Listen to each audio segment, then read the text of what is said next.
Hello, believers of Christ. Hope you're doing well. So today I'll be taking you guys through Genesis chapter 4 verse 2. And it says, "Later she gave birth to his brother, Abel.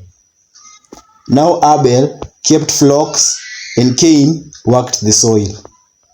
That's the word of the Lord. Thanks be to God. So this verse has 7 main teachings or lessons we can take away from it. So Abel was the second baby to be born. Abel is the second birth in history. He was the second human being to be born. The first teaching: God blesses humanity with growth.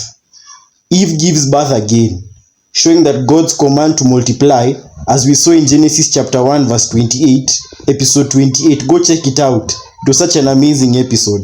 Continues despite the fall. This teaches that God's plans for humanity continue even in a sinful world. The second teaching: different callings and roles in life. Cain became a farmer, while Abel became a shepherd. God gives different people different skills and responsibilities, showing that work and diversity of labor are part of his design. Yes, we as human beings all have different roles and skills to play in our lives. Work is a part of God's purpose of mankind.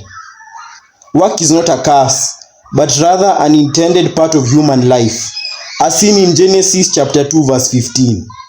However, after sin, work became harder and more challenging, as we saw in Genesis chapter 3 verse 17 to 19. Go check out those episodes. When sin came into the world. The fourth teaching: the contrast between the two brothers. This verse introduces Cain and Abel as two different individuals with different paths. As the story unfolds, it shows that righteousness is not about occupation, but about the heart. Yes, that's a spoiler, we'll get there. The fifth teaching: shepherding as a future symbol. Abel's role as a shepherd foreshadows many righteous leaders in the Bible, such as Moses, David, and ultimately Jesus Christ, who is called the Good Shepherd, as we are going to see in John chapter 10 verse 11. That's a spoiler, we'll get there. The sixth teaching: a reminder that family doesn't guarantee righteousness. Even though Cain and Abel were raised in the same home, their spiritual choices led them on different paths. This shows that each person is responsible for their own faith and obedience to God and actions. Yes, we are responsible for all our actions as Christians. Yes. The seventh teaching and final: God uses simple beginnings for his purposes. Cain and Abel's stories starts with ordinary work, but it becomes a powerful lesson about worship, sin, and righteousness, as we are going to see in the future. God often uses small beginnings to accomplish big spiritual lessons in our lives. We as Christians should appreciate our unique gifts. Like Cain and Abel had different roles.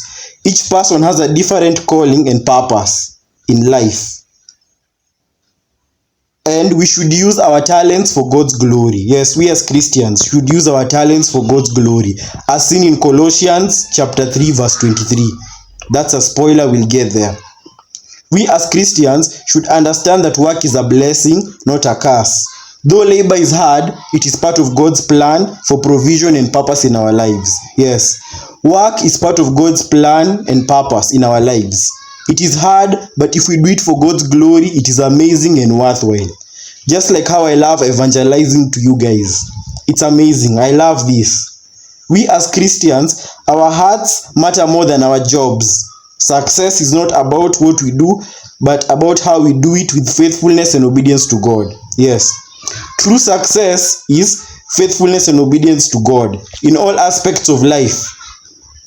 We as Christians should not compare ourselves to others. Just as Cain and Abel had different roles, we should not envy others' callings and blessings. Yes, we as Christians have different roles in this life. We should not envy, but we should focus on achieving our roles and improving and being purposeful in our lives. So that's all I had for today, guys. Thank you very much, and as usual, God bless.